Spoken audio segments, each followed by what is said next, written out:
What is going on, everyone? Welcome back to the greatest podcast in the world, Shooting the Shit Uncensored. I'm your host, the truth, the dad bod god, the bald, the beard, and the fucking beautiful Piers Austin. And tonight, man, we got a special one for all of you guys. We got Australian Suicide in the house. Man, he's an Australian professional wrestler doing his thing over in Puerto Rico. We're going to be getting into that and much, much more. But before we do, I need to take a quick pause for that fucking cause and thank one of our amazing sponsors, and that is Sleefs.com. That's SLEEFS, Sleefs.com. Now, listen, if you or someone you know is an athlete, you need to go and check out Sleefs.com. They've got all your athletic gear and wear covered. They've got armbands, compression pants, compression shorts, headbands, boots, mouth guards, and you know they've got the truth's favorite, baby, those dirty boxes. And let me tell you something, these dirty boxes stay dry, they stay fresh, and I'm telling you, they keep Mrs. Austin giggling on what's on the front of the boxes and not what's inside them. So do yourself a favor, go check out Sleeps.com, go check out those dirty boxes, use that promo code MWAPOD to get a 10% discount on your final purchase. Also, wherever you are tuning in, make sure you like, share, subscribe, tap that little red button and tap in, because you know we're bringing you the best fucking content in the world, from professional wrestling, mixed martial arts, combat sports, comedy, music, you name it. It's happening here on the Piers Austin channel, so get to fucking clicking. And if you're listening on a podcast platform, give us a 5-star review, because it helps with our analytics and it helps us bring more amazing fucking content to more amazing fucking people. So do yourselves a favor, do me a favor, and get to clicking, bitches. But without further ado, let's get into my conversation with Australian Suicide, baby. Yeah!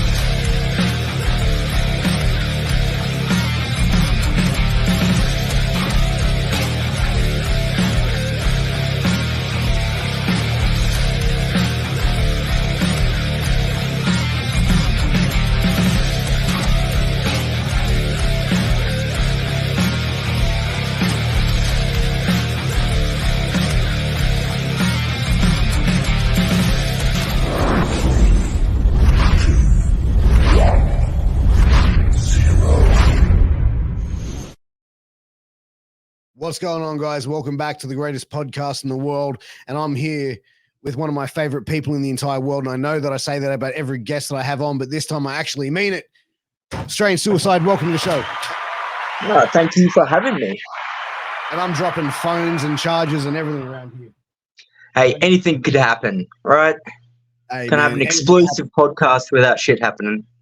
Bro, this is the wild, crazy shit that happens on Shooting the Shit. But welcome to the podcast, my man. I'm happy to have you on, bro. I'm glad we could finally make this happen. Yeah, and it's actually good, besides listening to my parents on an occasional call, to actually hear an Australian accent. God, like I was in Mexico for 10 years and then Puerto Rico for another 3. It's like, it's little things you miss. Little things you miss. Bro, 13 years not living in Australia, man. That's wild. It's crazy. No, I think a bit less than that. Yeah, jeez. It's crazy, man. Yeah, wow. I actually interviewed an Australian singer called Mig Iessa, who lives in New York.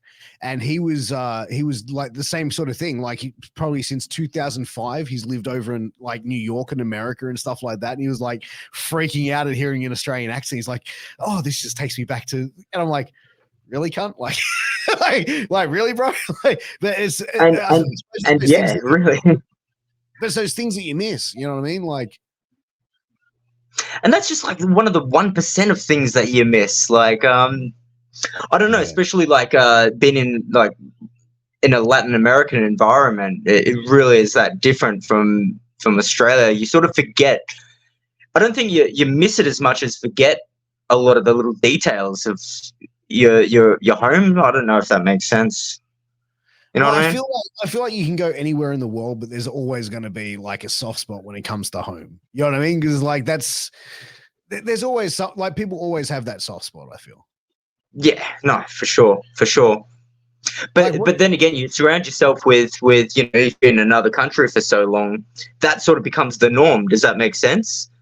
You 100%. know, like You get used my to wife living in a doesn't different speak much country. English, so like it's pure Spanish for me all day.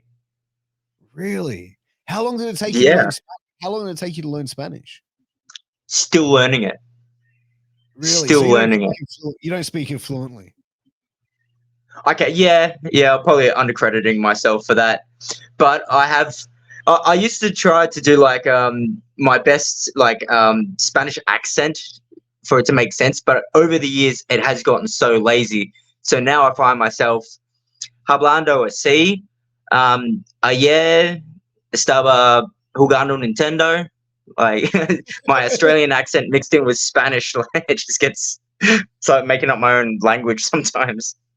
But like, like when they see you, like, have you ever been in the situation like when you've been in like a restaurant or something, and they're like going like, "Look at this fucking little white man," like, or like talking shit, and then you like fire back with like, "Hey, Pablo," yeah, I don't know, like what the response to Yeah, that is. But I have you think ever seen you know that? that it's never really happened to me. I've overheard conversations about other people, like just people talking shit, but it never happens to me. I think in the day and age of like people getting outed on the internet, that just doesn't really happen that much. Yeah, yeah, You know yeah, what yeah. I mean? 100%, 100%. Yeah, I do. You know, like if someone picks me up from the airport or something, they like speaking Spanish, or like going to a show or other wrestlers. Like everyone assumes that I don't speak it, like as much as I actually do. Yeah. But that could work in your favor to a lot of cases as well. Like being able to Yeah, like so that you can then speak it, and there's like they look at you and go, "Oh, this is a guy who actually respects our culture and our language." yeah. More Mexico than Puerto Rico. I think like maybe 1 out of 3 people here speak perfect English. So like it hasn't really being here's a lot easier for sure. Yeah, But then when I Mexico. made the move from Mexico to Puerto Rico, like I was still trying to speak my Spanish to everyone. Then you'd be like, okay, ¿qué vamos a hacer esta noche? ¿Quieres hacer esto? And they'd be like, whatever you want to do, man. I'm like, oh, okay. See, that would be me. I'd be like full freaking out, like trying to like go, ¿cómo está, español? They'd be like, yeah, Russ. I'd be like, fuck, what? Yeah, that happens all the time, all the time. Yeah, man. It's crazy, dude. But like what actually like was wrestling the thing that drove you to go to Puerto Rico and to make that move there? Was that what initially sort of made you choose to live there? To go to Mexico, yeah. Mm. So like, what was it? I came over here when I was like fucking, I think 19 or 20. I got the contract for AAA, and yeah, I was just 100% because I always knew I was gonna go somewhere else. You know, when I was starting out, and when I was even thinking about going and training in Mexico, I had a lot of people saying, "Oh, don't go there. If you don't know anyone, don't go there." And literally, we just went there, and then you know the contract happened, and I just stayed there, and I always felt like I was going to be somewhere. You know, like when I started wrestling in Australia, to us it was always like you got to get out to make it. Whereas now in Australia, well, I haven't kept up with a lot of it. It feels like there's way more opportunities now than there ever was in Australian wrestling. So I feel, man, if I just started wrestling now, I probably would have done something different, you know. But Yeah, but no, I'm I super feel like proud of now, it. like Australia now is more like younger people to make it to a living in professional wrestling is now more obtainable. I feel it like in this day and age for not just like Australia, but for people all over the world. Like is when I was growing up is like through the Attitude Era stuff like that. It's like okay, it was all Americans. You know what I mean? Like you throw in a couple of Canadians here and there, maybe a couple of Japanese here and there, but that was pretty much predominantly it, what you saw in mainstream wrestling. Whereas like now you see a lot more multiculturals being nationalities being represented. Yeah, no, for sure. And it was scary as well during like that 2000 to 2008, 9, 10, where it was just like all the mainstream WWE guys were like 6'5" dudes with fucking what is it, crew cut hair with the tribal tattoo. It's like, fuck. It just seemed unattainable. Juice head. That was the juice head era. I feel. Yeah. the tribal tats and the crew cuts and the you know the blank fucking trunks that always oh man. The creatine guy. Who was it? It was like Tyson Tomko. Fuck. Yeah, Matt Morgan's. Matt Morgan. Yeah, Matt Morgan was actually really good. Yeah, no, and you know what? I shit on a lot of them, but like Mark Jindrak is one of the best wrestlers, to see live, for sure. Dude, 100%. Like he's another and he guy. was one of those guys. He went to Mexico and Puerto Rico and really had a massive career down there, didn't he? Yeah, for sure. Yeah, like I remember hearing like Jindrak did really, really well down there. But like, so you like obviously going over to Mexico, like, is that before you broke into wrestling here in Australia, or did you break in here, or did you go over there and break in Mexico? Boy, now I sound old, man. My first match was in 2005 for PCW in Melbourne. Okay, cool. Yeah, I don't know, like 13 or 14. Like literally, they had let us kids on shows. I mean, this was when the shows were selling to pretty much just family members. So like the crowd was just full of our family members. But no, so it's from 2005 to 2012. Yeah, Australian wrestling. It was all Australia for you. So getting you started at PCW and starting at 14, 15 years of age, man, like what was it like at that time? What was it like for you coming in there? Like, what were you expecting? Because like I speak to a lot of guys that are sort of like at the top level here in Australia, and it's like when they broke in, it was like they didn't even know wrestling existed here. Were you knowledgeable about like wrestling here in Australia prior to breaking into it? Like, were you a fan of the local scene, or were you just like went on Google and it's the first thing that came up? No, well, as a kid, this is actually, I give all credit to my mom. Like as a kid, I had fucking nothing. I didn't want to play guitar. I didn't want to do sports or anything. I just loved wrestling. And then my mom was like, she's the one that made the calls, and like I think she found it in the Yellow Pages or something like something like that. But she called them up and they're like, oh, we're not gonna accept kids, to train, blah blah blah. And then she's like, oh, at least let him come down and give out water or let him do something part of the show. And then so I went down to the training place and they're just like, fuck it, just get him in the ring. Wow. So that's literally how it started. Like, we don't train kids. Then it was like, he turned up. He's like, oh, fuck it, he's here now. So we might as well give him a crack. You guys going to pay? Yep. All right, let him in. Cash up front. Beauty, he can be a wrestler. How was it for you, though, like being like a 14, 15-year-old kid? Because I find like that kind of age is a weird age for people, man, like that 14, 15-year-old age, because it's like you're not really still a kid, but you're not really kind of an adult. You're kind of like at an awkward stage of life, really. And you're definitely developing your character as a person, not a character as like, how would I say, you're growing up at the same time and learning from school and your friends, and then learning from wrestling. It matured me up, and it kind of really did make me into who I am now, because at 13, 14, you're sharing backstage with people like Crackerjack and Mad Dog and like those type of guys. And, I worked with them so much. And then, I don't know, you just pick up those sort of, and I don't know, they parent you in a way. Yeah, because I feel like does parent you in a way. Because like at that age, when you're around guys that are like 10 years older than you in their like mid-20s and stuff like that, it's kind of like you have to grow up. You can't really act like a goofball and a typical 15-year-old kid around grown adults. You know what I mean? Like people won't sort of tolerate it. So you kind of got to up your game. But then again, we're talking about a bunch of wrestlers as well, who we're all just fucking grown children, aren't we? That's all we fucking are. Very true. I realized that as the words came out of my mouth, I'm going, What industry are we in here? Go on.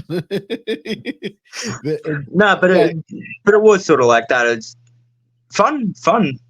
But it's funny because like at that age, I used to think this is something like it's kind of stupid. At that age, I used to think, oh, you sort of have to be a bit mentally unstable or a bit weird to be a wrestler, you know. And I felt like I wasn't weird. I was just a normal kid just growing up. You know, I wasn't weird.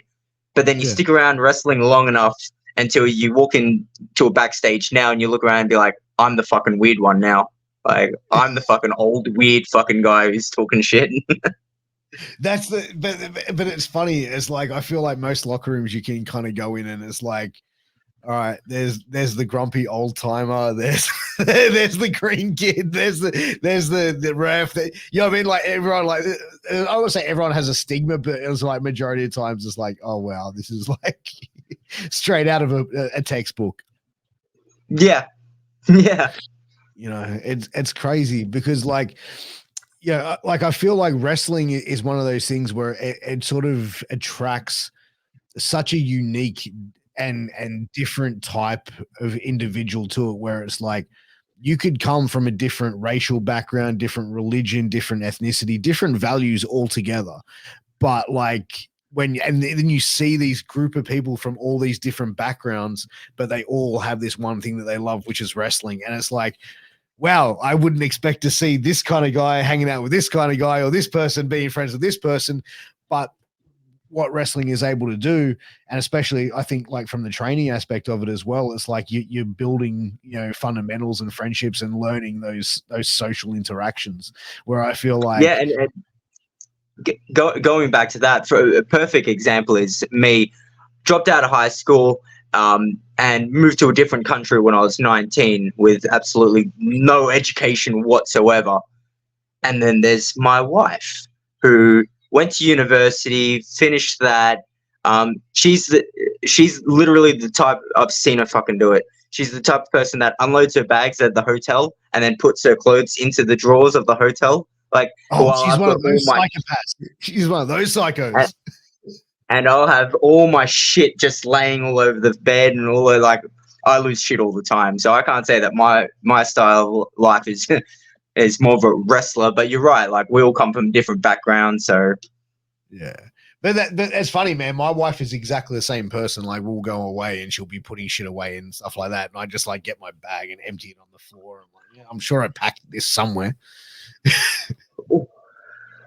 Dominic, I don't know how many times I've fucking lost my passport, man. Fuck. Oh well, yeah, dude. That's yeah. Like like my wife doesn't let me have documents anymore. Like I'm surprised I get to keep my driver's license in my wallet. Whenever I come, I'm like, "Where's my keys on the hall stand?" Okay, cool. Have you seen my passport in the safe? Okay, yeah, cool. What's the But code of that's the a safe? balanced marriage, man. That's a balanced marriage. It is, bro. It is. Yeah, she takes care of all the responsibility, and I get to have fun with the kids. Like it's, you know, what more can you ask for? But That's you it. know, as far as like, you know, going and changing and living in other countries, like, you know, we talked about going to Mexico, then going to Puerto Rico. Originally being from Australia, how much of a culture shock was it for you? Like you talk about being 19 going over to Mexico, like was that a massive culture shock when you got there? It was. I think it was. It was more the language because you know you want people to like you and you want to get along with people, and I mean like language that like you can socialize without knowing the language Sure. for sure you can make friends without knowing the language, but it was the problem was I wanted like deep connections with more people. I didn't just want to do like, oh, the white kid's gonna have a beer with us, yeah. I wanted to actually talk about wrestling and explain wrestling, like especially in a match, you know, Mm. because in Mexico it's a whole different style to American style, so like I wanted to try to implement that sort of stuff into my matches, but I couldn't explain it to them. Like I could tell them, oh, we're gonna do this, this, and that. They'd look at me like I was an idiot, but I couldn't explain why. Just little shit like that, you know. That sort of bummed me out the most. But that just inspired me to learn more Spanish, you know. Did you find like, because the Mexican style like is very far, like the lucha style is such It's an amazing art form to watch, very fast paced. Like, did you find, like, as far as like getting in there and calling matches though, like, and having that language barrier, like, how difficult was it? Like, was it important for you to pick up that Spanish quickly just to be able to call matches with these guys, or was it all based on feel in the ring? Wrestling's very universal. Like, if you want to explain something, you can explain it. A drop down, you could explain that backstage. There's a lot of things you can get through a match for sure. When it comes to sort of on the fly stuff, like, this is fucking stupid. One time I whipped a guy off, and I was supposed to say quesadora, which is like a wheelbarrow, the wheelbarrow gimmick. But I whipped him off, and I said quesadilla. So so the guy just comes running off, looking at me like I'm a fucking idiot. So there's like a couple things like that happen, but. No, and also, like, everyone, it's usually 6-man tags, so everyone's very competitive about getting their moves in and getting their spot in, whereas American style, you're sort of all working together, whereas Mexican wrestling, lucha libre, sorry, is just focusing getting your stuff in, which when you first come into Mexico as a foreigner, that will happen. You will be able to. They will plan the match in a way that you just come in and do one thing and then go out. You know what I mean? That pissed me off a lot, and that was something that I had to learn by myself. I had to be like, I'll be watching the matches back and be like, oh fuck, look, they're doing a 3-minute spot, and then I just come in and do a dive, and it's like, okay, next time I'm gonna fucking make sure that I'm gonna just do something. I'm going to hog the ring pretty much for 3 minutes until I do the dive. You sort of have to be a bit more competitive in that nature. Yeah. So it's funny, like, the different styles of politics, even in the Mexican wrestling. It's like, yeah, we'll give you a dive. Yeah, that'll keep you happy. And it's like, all right, how do we get ourselves over more and make more money on merch here? You know what I mean? So it's kind of like that way for a majority of it. But did you ever feel like that was the race thing, like going in there, being like a foreigner in that country, that they sort of did treat you a bit differently, or was it more welcoming? Was it more like standoffish and trying to pushing back? What was it like?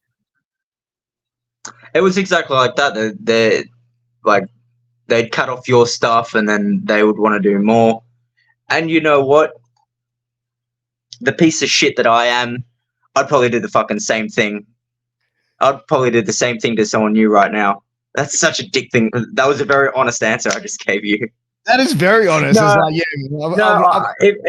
it depends. If they came in with a shitty mood, you know what I mean. This happens a lot in Mexico. If some foreigner comes in with a shitty mood, he tells me to translate. I want to do this, this, and this, and this, and this. And be like, okay, cool. Like, depends how they treat you. You know what I mean? Yeah. If they come in thinking, if they come in like a complete dick, like they're getting their little dive spot, and that's it. Yeah. Well, that's the thing, bro. I mean, like in wrestling, you kind of like, yeah, I mean, like, being a dick just doesn't, I don't know, man, like, just doesn't really suit, like, because all that's going to happen is you're going to get yourself mass transited. Like, you're going to face someone like and get new jacked at some point in your career, and that's going to sort of like take you down a peg or two. But like, I mean, no one really does that. It's just like, for example, we did one Triple Mania match where it was me and I won't say the guy's name, but like, the job was we're doing a fucking cruiserweight match for Triple Mania, which is usually just practically a spot fest. But this guy it took us like a couple of hours to fucking even work out the match, because this guy was like, oh no, we have to make sense. This doesn't make sense. That doesn't make sense. It's like, man, this show is like a John Wick movie, man. Like, fucking just go in there and do your cool shit and that's it. You know? I know that sounds bad from like an experienced wrestler to say, but I mean, what's the job for that was the job for the night, you know? That was the job for the night. Yeah, but it's also understanding your audience. And then we planned out this whole match. Then fucking the ref comes up and says, yeah, you got 5 minutes now. Like, while we're standing in the ring. It's like, well, all that like argumentative like planning of the match just went out the window. It doesn't even matter anymore. It does, Yeah, but I mean, every show, like you mentioned, like that wrestler saying it didn't make sense, it didn't make sense. But it's like knowing your audience as well. That's what the people that go to those shows want to fucking see. You know what I mean? And especially like a cruiserweight match, which is like their, I want to say like the staple of Mexican wrestling is really the sort of like cruiser lucha style. And don't get me wrong, like I love to make sense in a match. But let's say the match is 5 flippy guys trying to win the title. It's like, what do you think? You put in a bunch of caged animals into it's just going to be chaos, you know? You can't 100%. really have controlled chaos, well, controlled in a way, but I mean, it's that type of match. You sort of got to bend the rules a little bit. You just got to know what your job is for the night, you know? Yeah. Do you find like a lot of people come in with that sort of mentality, not really understanding what it's like to work in Mexico or like to work in Puerto Rico and try and wrestle like a more westernized style? A lot of the guys that I was put in matches with, they got it. They got what they were supposed to do, you know, because that's why they were going to Mexico. That's why AAA was bringing them in, because they weren't having, you know, your typical American match. And by the way, I do love all sorts of styles of wrestling. You just got to, yeah, as you said, pick your audience. You got to know your audience. And well, that's the thing. I think like most people that were going into that sort of thing would be know that what got them to that dance is what they should probably be doing in that match. So like, how did the match end up going after like 2 hours of trying to like work out and get this match going? Like I'm not saying that we just planned out a match where it's ding, ding, ding. I'll hit you with a destroyer, no cell. Hit me with a destroyer, no cell. It wasn't even like that. Which I would step in and be like, okay, it's getting silly now. Like I wouldn't even fucking do that. I wanted to make a little bit of sense, but it was just on the smallest of shit. Whereas, I wouldn't duck a clothesline here. It's like just duck the clothesline here. It's like we got 20 minutes to play in this match. Just fucking sort of thing. And it took us that long. Yeah, most of it even got cut out. So it's like fucking. That's fucking wild. It got to it almost got into an argument. That's how it was, that the guy was that like fixated on all the little small details. And trust me, wrestling, you have to, all the small details do count 100%. But I mean, when, you know, the show's about to start and this guy won't do anything because of a little fucking, I can't get back in the ring. I just took a dive. Well, why don't, we all just took fucking dive. Well, you reverse this guy. Like, just little things like that just turn into a nightmare. But I mean, it happens. I mean, what are you going to do? Oh, yeah, exactly. I mean, just taking the time to get it sorted. And boy, I hope I don't get a bunch of messages from like old veterans saying, "Oh no, fucking, you can't just go in there and do the flippy." I'm not saying that. No, I'm just saying the boss wants you to go out there and kill each other. It's like, man, that's what you get paid for. 100%. You got to go out there and do what the crowd is there to see, and what the crowd wants, but also what the booker man who is the one paying for you to be there for the night, what they want. So, you know, but I just find it funny that at a Triple Mania in a cruiserweight match, someone was going, "No, we shouldn't be doing too many spots." What the fuck? Yeah, and just holding up the match, because without that one guy in the match, like we would have just planned it like that, you know. So I mean, just that one person. What do you think is like, because like you see a lot of veterans that sort of criticize that modern sort of like indie fast-paced style of wrestling. Like, what do you think it is? Like, do you think it's the veterans aren't getting it, or like as someone who's been in the business, you know, for a long period of time yourself, how do you see it as when like you are seeing a lot of like the flippy, high-flying indie sort of style spot fest matches? Do you think that there is a place for it, or do you think it does need to be slowed down? I say go at it. Now I'm going to contradict myself. I say go at it as hard as possible, but do make it make sense. So I'm contradicting myself.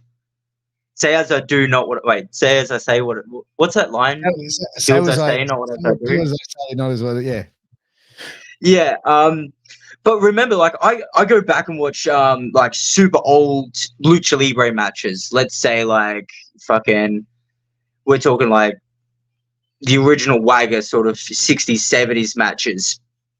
And I can see why modern wrestling annoys them on an indie base. Like, you watch their older matches when they're fucking potatoing the shit out of each other, and when they do a certain thing, it fucking looks great. Yeah. But when all the flippy stuff, and then they do the old sort of or hit or something, and it looks like shit. I get where it's like, that's not wrestling, because you do see that a lot, you know. Mm. And I get it. Like, what used to be a massive pop for them is now just a transactional move for us. And I get how it's like, that's like saying The Matrix isn't a cool movie anymore because all these other cool movies are coming out, you know. Yeah. No, I feel you on I that, get. man. I totally get where they're coming from. I get where they're coming from. How did because you end up doing some work for Impact as well for a while, TNA for a while as well. How did that? Yeah, I had a couple matches. Yeah, how did that come about? Conan. Yeah. So And Conan, you worked with over in AAA. Yeah, he was the booker. Yeah. So how did he sort of bridge the gap and get you over in Impact? When they came to Mexico, they did Impact versus. Well, they did an Impact show, like TV taping of Impact, but they got like a bunch of the AAA guys on there, so they did more of like a AAA versus Impact guys. So that was cool. How was Conan to work with as a booker? Because I know he books for AAA. How was he as someone that you had to deal with? I wouldn't say dealing with him. I would say he says, just do your fucking best and better.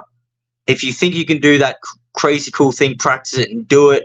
How do I explain how he motivates you? He motivates you in like a dad, you know, fucking, you can do it fucking way. I love the pressure of him being a match agent for you, because he knows when something's shit. He knows what he likes in wrestling. He wants you to do that. And hey, man, if you're working for him, that's what you got to do. And I when I first got to AAA, I felt so much pressure from him, just so much pressure. But then I started to learn, like, oh, that's how he works, and that's how he got a bunch of his guys on the top. So pressure, but I like the pressure of working with that, rather than someone, you know, your match agent just saying, yeah, you guys know what you're doing tonight. It's like, it's someone that holds a high standard. Yeah. So loved it. I loved it. Yeah. I mean, is he someone that you still keep in contact with now? Like, now you're living over in Puerto Rico? Is he someone you've been able to go to, bounce ideas off? Yeah, I've always got his number on my phone. He always responds. I plan to I'm wrestling a couple of days a week here. I just want to do like a little highlight package and send it to him, see how he likes it, because I plan to go to Mexico for like a couple of tours next year. So I don't know if I'll go back to AAA or just go on the indies over there, because the indies are that's just the job, man. You can just do that as a job. And the indies pay better. Sorry. How's it like being able to go and wrestle 2 times a week? You were saying, like, at the moment over in Puerto Rico, like, is wrestling, are guys able to have a full-time living based off wrestling out of Puerto Rico? You can, but it's just not a good living. Yeah, right. So it's a very hard sort of life to live. I mean, you can, but I mean, it's literally like a low wage, minimum wage job, pretty much. Yeah, right. And yeah, for sure. Like, so it's got to be, you know, one of those things where it's like, unless you're like at the top of the food chain there, you're not going to be making massive amounts of money over in Puerto Rico. Nah. Yeah. How was it like? Was there ever any? Because like, people hear Puerto Rico and pro wrestling, they think of Bruiser Brody's story and Invader and all this sort of stuff. Is that ever been something that played on your mind, like when you were going to be going over to Puerto Rico or like doing business over there at all? After 10 years in Mexico, dude, I went to some pretty fucking sketchy places. Nah. Yeah. Hell, like, so I've heard stories Mexico is pretty dodgy, and there's a lot of sketchy shit that happens over there. I mean, I put myself in most of those sketchy situations, to be honest. Yeah, right. I hang around sketchy people, and, you know, like, some wrestlers backstage. They invite you over to their house. You go over to someone else's house, and all of a sudden the party winds up somewhere where you're like, I think I'm in a bit of danger. Really? Like, what was the most like scariest situation you found yourself in? I can't tell the good ones though. Why not? Yeah, you can. Like, it's just us here. I'm pretty sure there's more than just us here. Yeah, Okay, yeah. well, I'm about 7 months completely sober. Let me just start the story off there. Congratulations. Congrats. Thank you. Well, it's nothing to be congratulations about. It's pretty fucking boring life, to be honest. But anyway, back in my wild days, so you'd go into the ghetto, which is called Tepito in Mexico, right? And then you'd have to be accompanied by someone that knows someone that knows someone to be like, hey, you know, this white kid's with me. Yeah. And then they'd take you down the alleys, sketchy as fuck. So you're going down the alley of fucking Mexico City, ghetto, and then there'd be like a couple of people outside the apartments with walkie-talkies. And then, you know, they'd see the guy that let us through, and it was pretty much like a servo station of drugs. So they're like 10 garbage bags filled with weed, and then all on the walls there'd be pills. Literally a fucking quickie mart of drugs. And then they've got like fucking a pistol on the table, and some guy's holding like a submachine gun. And you're like, oh, what the fuck? I just wanted a bit of weed, man. And then like you're like, and in that stage you're like, this I don't know about this. Like, it's a bit too sketchy for me. And then like I was telling my friend about it. He's like, what if they just raided that place then and there, and you're just standing there, like, you're fucked. Like, but as I said, 7 months sober. Dude, congratulations, 7 months sober, bro. But fuck, goddamn, like, because in Mexico, is it like the death penalty for that shit if you're caught with like drugs and stuff? Nah, they don't have a death penalty. But I mean, like as I was saying, this is a situation that I put myself in, you know. So I got no one else to blame by that. Hey, but that's the shit you do when you're young, wild, and stupid. You know what I mean? Yeah,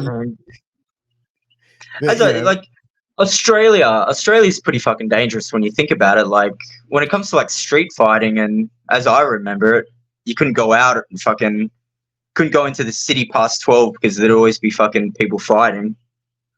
Yeah, well, like a few years ago, they had in Sydney the lockout laws. Remember that? Like, yeah, a bunch of pussies, hey? Yeah, dude. Well, everyone was basically, you couldn't go to a license. Like every licensed venue had to be closed by 3. You couldn't enter a licensed venue after 1 a.m. Bottle shops had to close by 10 p.m. And I'm like, so like, let's face it, right? You're married, you got a kid. I'm married, I got a kid. So if we were having dinner at my place or whatever it is, and it's like we're having good conversation, it's flowing, kids are whatever, we just like, you know what? Let's get another bottle of wine. Let's continue this conversation for a little bit longer. Oh, it's past 10 o'clock. Can't go get another bottle. Yeah, but then you plan ahead, right? You just got to plan ahead. So you got like 5 bottles of whiskey at your house for no reason. Yeah, well, yeah, shit's changed now, and yeah, like I've got like copious amounts of alcohol after the pandemic, you know. But that's another story for another day. But how did you find, like, when the pandemic happened? Like, was there ever any thought of you coming back to Australia during that stage, or were you just like, like hold it out, see what happens? Ooh.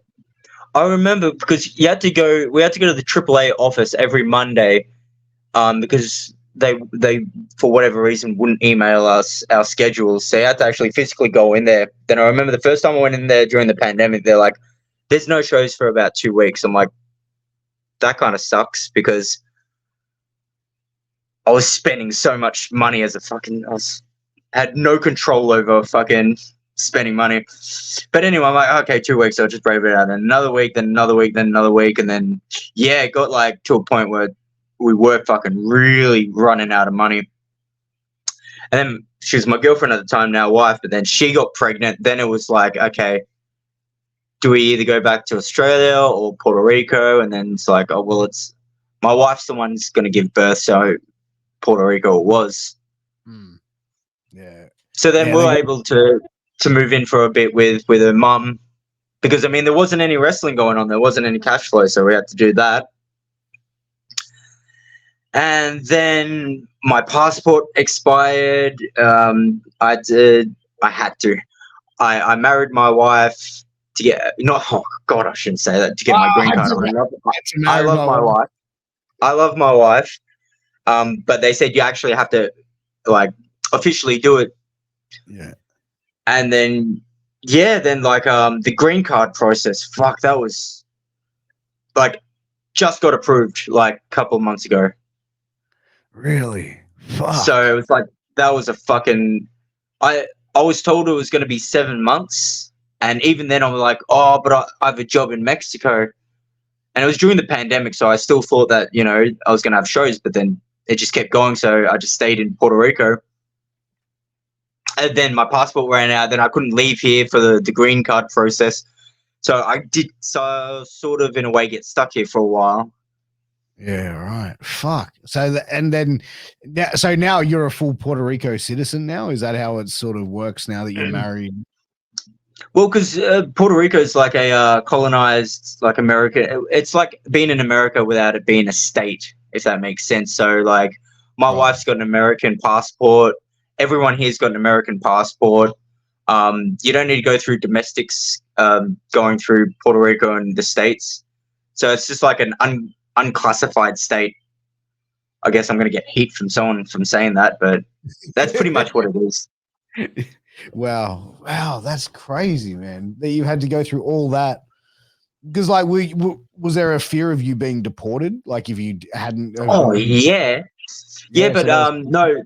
My lawyer.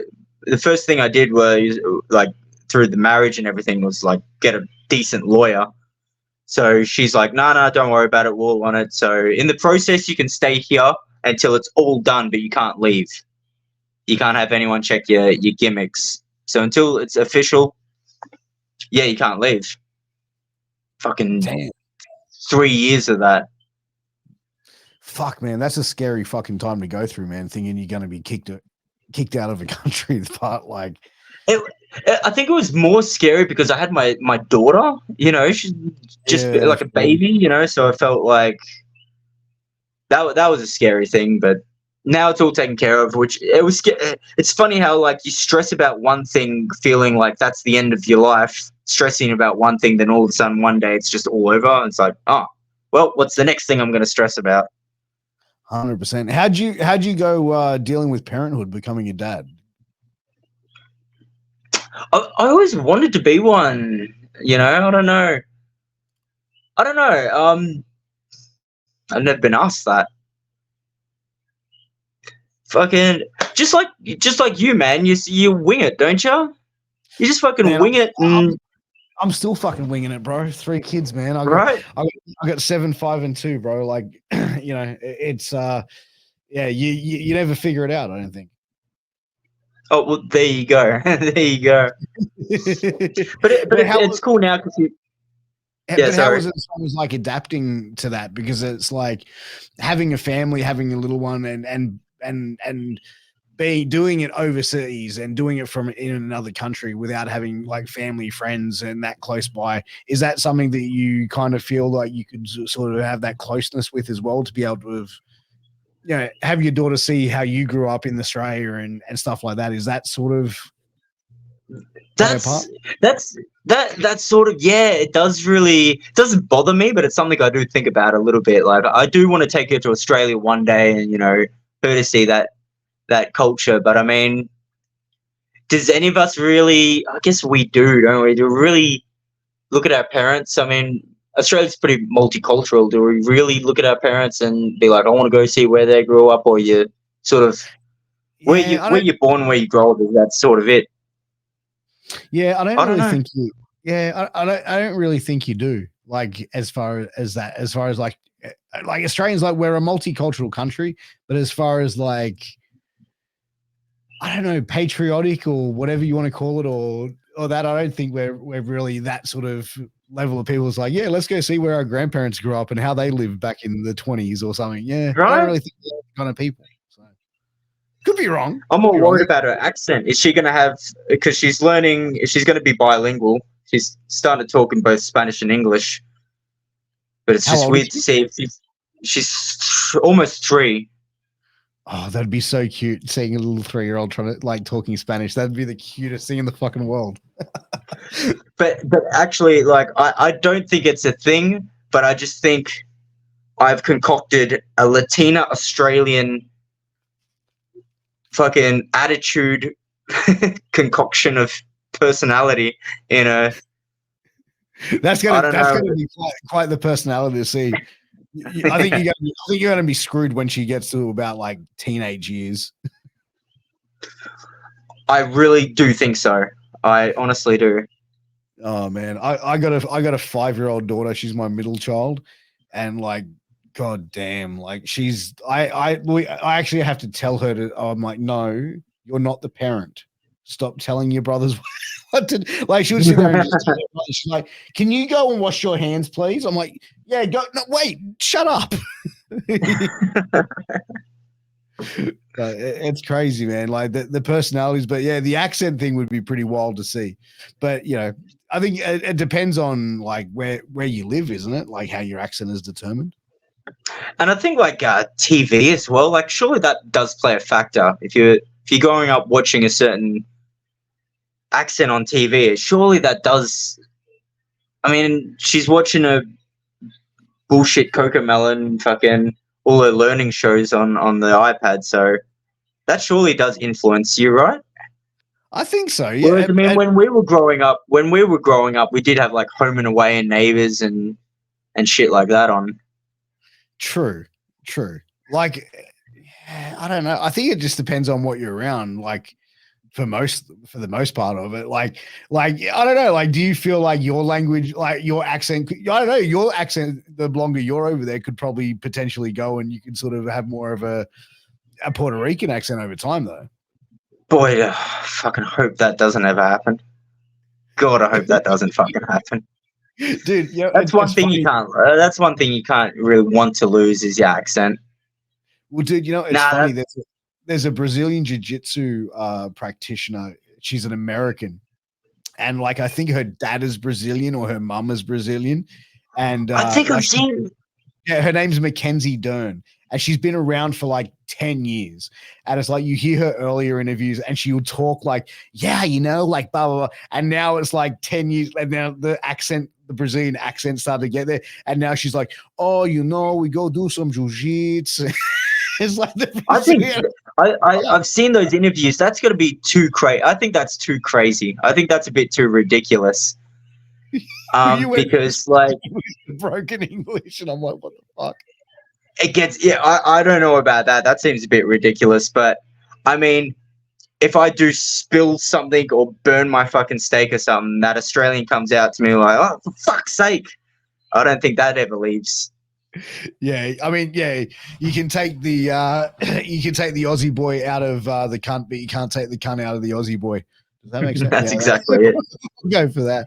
But it's like, you know, for you now, like wrestling over there, like where is wrestling at for you? Like, what is like the main goal for you when it comes to wrestling? Okay. Well, during the pandemic, well, I'll just be honest. Like, I'm pretty maybe too honest and too open sometimes. Like, during the pandemic, my alcoholism got fucking through the roof. I don't know, because I was, you know, the pandemic when I wasn't really in a society sort of way, but like I was getting to around a bottle and a half of vodka a day. Like you'd wake up and do that. So it got that bad, and then there was no shows running. Then fucking just before that, I fucking landed on my head. We've all seen that video, right? Yeah, that was crazy. That was nuts. So that happened, and the video came out, and then I was still drinking. Then I don't know, I had to get clean. That was the first thing. I had to get fucking clean, And then during that time, it got really scary. It's like, can I still come back and be as good of a wrestler that I was, if not better? And even thinking about quitting wrestling. And, my parents have always been my major supporters. And it was just one conversation with my parents when they were like, maybe you should, think about, doing something else, still in wrestling, still in media, still in something. Maybe you should think about it. And that's when I was like, fuck, this is maybe gotten that bad, as when your parents are telling you maybe you shouldn't. So I was really starting to think like fucking quitting, honestly, just quitting. And the thing was, like, every day I just still felt and thought like a wrestler. So that never left. And then I got clean. Then, like, by the way, I was having seizures at this time, like fucking having like full on fucking seizures. I had to go to the hospital and everything. It's not funny. No, It's a little bit funny. I got the video if you want it. I got the video of me like having a seizure and falling downstairs. If you want to see it, it's not funny. Yeah, I'm gonna say I'm good on that aspect. Like, I believe it happened, but like, dude, that's nuts. Like, what was the wake up call for you though with the alcoholism? There was that video. I was at my wife's job, her shoot daytime job at the gym, and it was like 11 a.m. and I was pissed as fuck, obviously. And I was like, I had a seizure at the top of the stairs and like fucking took a bump. And I was out for about 3 to 5 minutes before like I woke up and I just saw an ambulance like driving in, and me laying on the concrete. I was like, I wonder who that ambulance is for. And it like took me a second to get. Oh well, I'm the fucking one. Then it was really my wife that cleaned me up, like full Joan Osborne me up, and she said, I'm not having this around. I'm not watching you. I'm not going to watch you slowly die, sort of thing. So out of respect to her and the family, like I stopped. And then, a couple of weeks after stopping, then a month after stopping, then I started really thinking like, man, wrestling is the only thing I'm semi good at. So I took one match back, and I remember the match that I came back. This is like, I think it was like a year or maybe over a year. And during that 1 year, I had like one match, but like officially coming back, I was like, what if I have another seizure in this match? Like, what if this, what if that? And we had a good match, and then I had a better match the next week, then a better match the next week, then a better match, and then now I feel better than ever. So, yeah, that's awesome, man. For now. So in Puerto Rico, I just renewed my passport, so that's going to take a month or something to officially be renewed. The first thing I want to do is do a tour back in Mexico. Contact Conan, see what's up. For now, that, and just sending my stuff out to the States. Now I can simply take a flight over to the States, see how the indies are. Just make a bit of money off wrestling. That's it. Have good matches for right now. Like, I'm not thinking about going back to a big promotion. Well, I am constantly thinking about getting back to a big promotion, but just starting. Okay, I owe it to wrestling and to myself to start from the bottom again. After the disrespect I gave wrestling through drugs and alcohol, I think I owe it to be back at the bottom, starting my way back up. And I had one of the wrestlers came up to me like at a show like a couple of weeks ago. He's like, doesn't it suck? He didn't say it like that. It's like, doesn't it suck that you're wrestling in front of these people where you're wrestling in stadiums? I'm like, well, there's a couple of things. Wrestling is wrestling to me. I don't give a fuck if it's so-and-so 1,000 people or 10 people. And that's not just things I say. That's honestly how I fucking feel. You can have a great match in front of 50 people, then for whatever reason it goes out online, then a bunch of people sees it, and as to have big match at a stadium where, yeah, they just see it. Like every match is important to me, you know what I mean? But yeah, just starting at the bottom and not using my contacts that I made before and relying on my friends to get me on a show or this or that. I really want to, yeah, do it from the bottom, and I owe it to wrestling to do that. Fuck, it got deep, didn't it? I apologize. It got very deep. Hey, man, it gets deep sometimes on this podcast, bro. And man, to be honest, I got to take my hat off to you to be able to be that humble to say, hey, I got to go back and start from scratch and do this again. And you can see the respect that you have from the business, man. You know, like, yeah, 7 months sober, bro. I take my hat off to you, man. Like, it's hard. It's hard for people to go through that, man. When you it wasn't fucking easy. It wasn't fucking easy, I'll tell you that. People don't understand how hard addiction is for people, man. They really don't. You know, like, I mean, there's clinics like made for you to be trapped in there just to get sober. You know, that's once again, I hats off to my wife. She got me through. I wouldn't have been able to get through it alone. I would have sucked a dick for a bottle of vodka. Okay, I shouldn't have said that. Wow. She fucking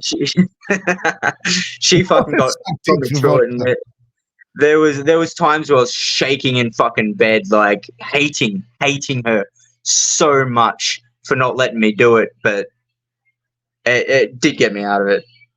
100%, man. And that's love, bro. The fact that she can stand by you with that and sit there and say, hey, man, you need to get your life in order. I can't sit here and watch that. And sometimes that's the wake up that people need, is the risk of losing the most important thing to them. You know what I mean? Yeah, 100%, 100%.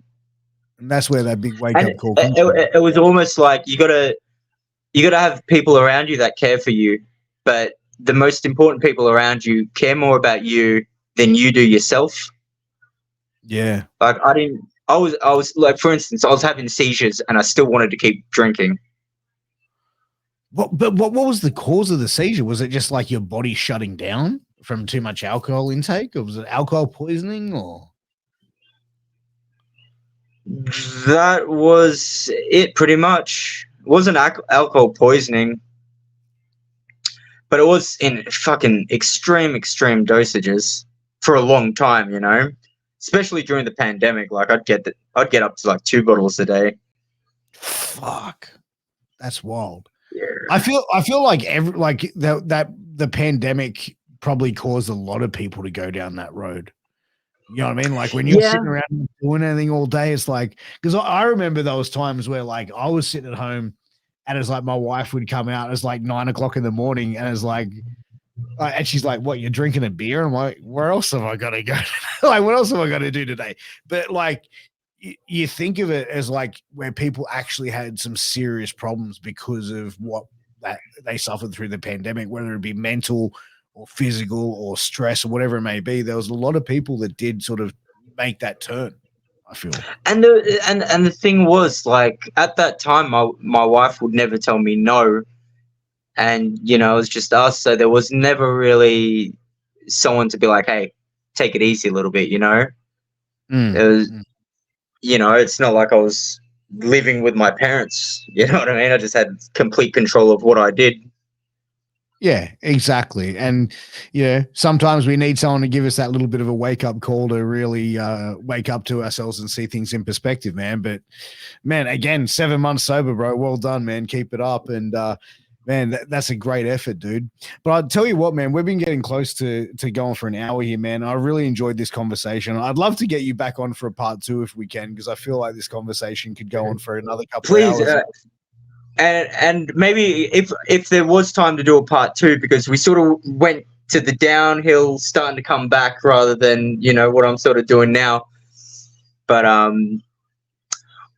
usually don't talk about it with anyone, to be honest. Like, I'm actually extremely self-conscious and embarrassed, like extremely embarrassed by it. But you shouldn't be, man. Like, this is just things that we go through in life, and this is what makes us, and this is what makes us the people that we are, is like going through these mistakes, learning from them. And, you believe it or not, this could be something that, years down the line, you know what I mean, that your little girl, or if you have another kid, may go through something similar, and you're able to see that pattern and cut it off before they have to go through the extremities of what you went through. Or if someone's listening now, you know what I mean? Like, you never know. But I'd love to be back on and talk some more shit, man. Hey, that's what we do here. I do feel like the next year, 2024, is going to be completely a massive, somewhat of a comeback. Like, I want to get out of Puerto Rico and start wrestling in the States, and boy, do I want to come back to Australia and wrestle and go back to Mexico. Yeah, man, absolutely, bro. Well, I'd love to see you back here in Australia, man, and doing your thing over in the Indies in America, because I feel like the Indies in the States at the moment, they'd come back on fire like they were just before the pandemic. So I feel like that'd be a great spot for you to go and spread your wings, man, and also come back to Australia, man. And I'm sure there's some great matchups for you down here as well, and some great shows. Who knows? We could end up being on a show together, which would be great. So I'd be all for it. Looking forward to it, my man.